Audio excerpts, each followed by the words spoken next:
Great. Good evening, everyone, and welcome back. And I'm so happy to see you here again. And now, quickly tell me if you have been practicing how to talk to your children so that they listen to you. Type I am if you are practicing the practical communication tips. Great, great. Now we are doing our best so that children listen to us. We are being empathetic. We are putting ourselves into their shoes. We are fully present while we are talking to them. But here's a tough question that I want to ask you today. What if we have already snapped? And what if we have shouted, reacted, or said something that has made them walk away or shut down? What now? So today's life is exactly about that.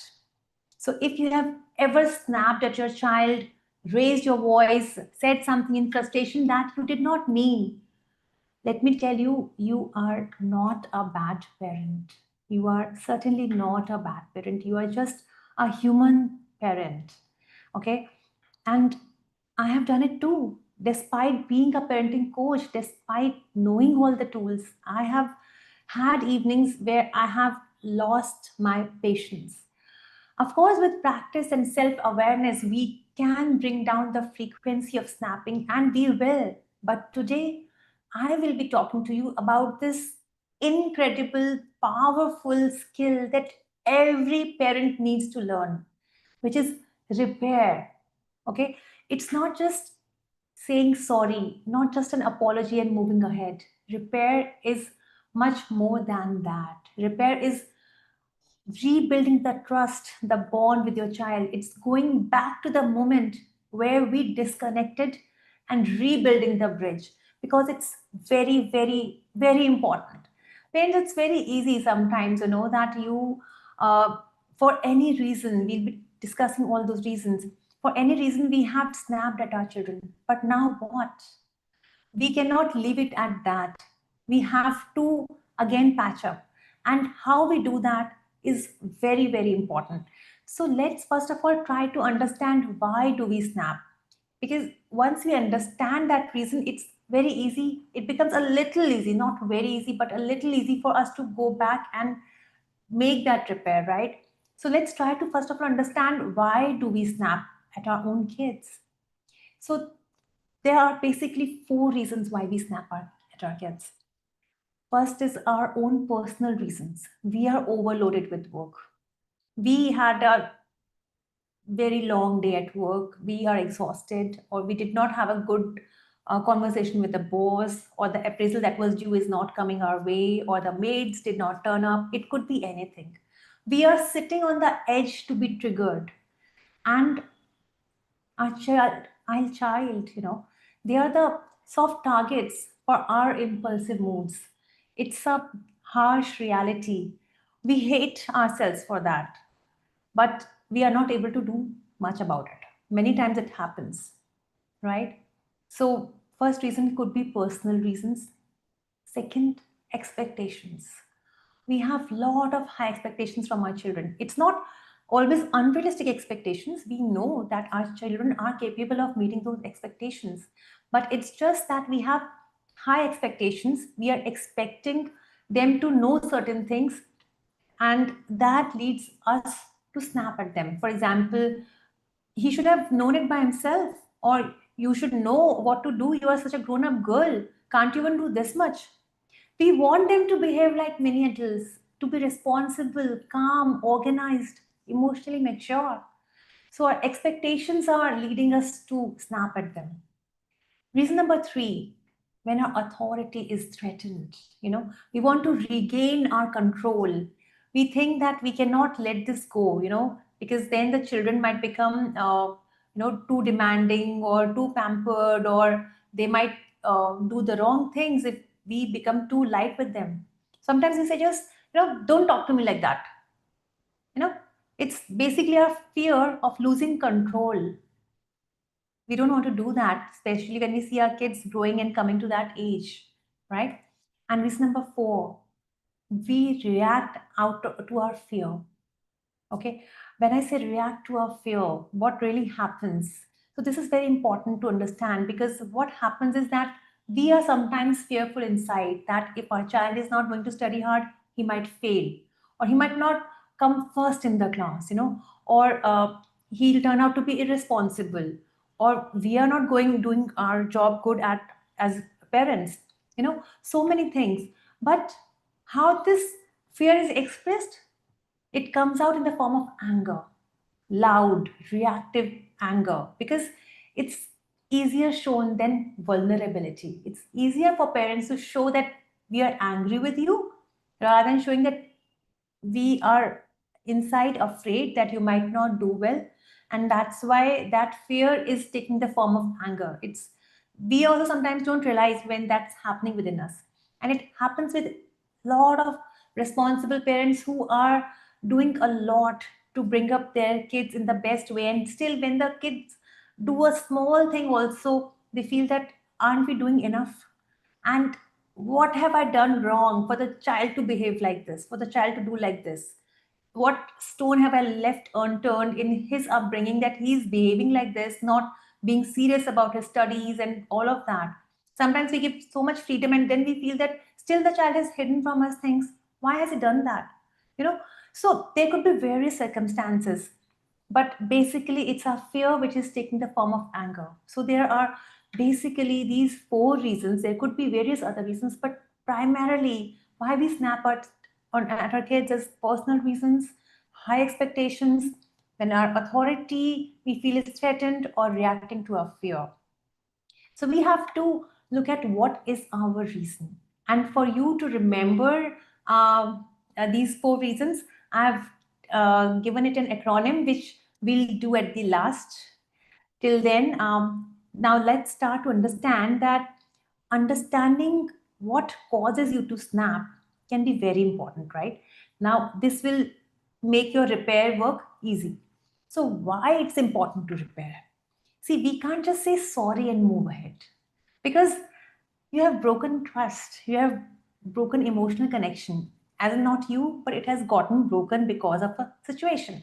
Now, being parent, being the elder one, it's up to us to repair it, right? Because if the wound just stays there untouched, in long term, it will not help, right? So we first of all need to understand why we snapped. So there are two parts to repair when we have done the damage. First is talk to yourself. Figure out your reason of snapping. Okay. So you can call it peer. P for personal reasons, E for expectations, A for authority, and R for reacting to fear. Okay, just remember it like a peer. Mom can turn into a peer. Just to remember it easily. Okay, so see, it's very important because you are feeling guilty. Okay, you're feeling guilty when you have snapped at your child. But you can't walk into a child's room full of guilt inside and expect some magic to happen. You have to tell to yourself that I am a good parent, but I had a hard moment. Now, this is not giving excuse for your behavior. It's just keeping you grounded so that you can take responsibility and you become calmer. Okay, you have to understand, okay, I was going through this, or I did it because of so and so reason. So you do that self talk before you approach the child. You be clear in your own head why you did what you did, right? So once you are clear about that, then you go to the child, you approach the child, and then you say that, hey, I have been thinking about earlier. I'm sorry I yelled. I'm I'm sure it felt bad. That was not your fault. I was feeling overwhelmed and I should have taken a break instead of reacting like that. Next time I'll walk away and calm myself first. Okay. So what you have done here while saying this whole thing, first of all, you are telling that what triggered you, what happened really, and that you are also acknowledging that the child would have felt bad. Then you're also telling the reason why you did what you did.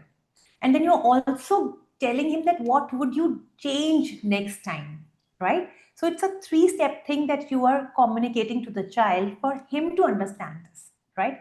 So let's take another example so that you understand this three-part process. What happens when you're trying to repair? You can say, I'm sorry for how I reacted when you said you hadn't finished your homework. I got scared that you are not taking your studies seriously and it would affect your result. And I let that fear turn into anger. Next time, we will figure it out together. Okay. So, again, you have done those three things of telling the child that why you reacted the way you did and what were you, what was going on in your head and all of that, and also how will you behave next time better, right? So I think that really helps understanding how to take care when you have snapped.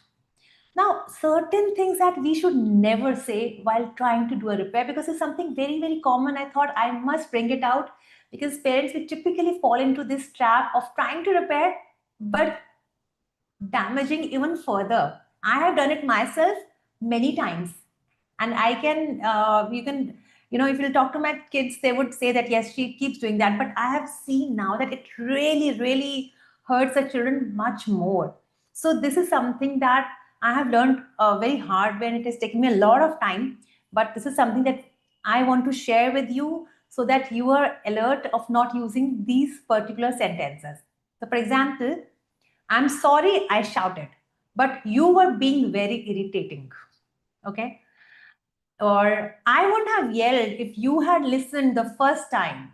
What are we doing here? We are just trying to pass on our blame on them. At first, we said that, we snapped. And then we are also passing on the blame to them. So, what does it help? It does not help with anything. It even shuts down the communication doors completely. So these are non-repairs. Okay. So never get into saying things like that I love you, but you need to behave properly. So this but condition. So let's stay away from that. And some of you would say that, Parul, my child is already 16, it's too late, I have snapped so many times, I don't know if the repair will work.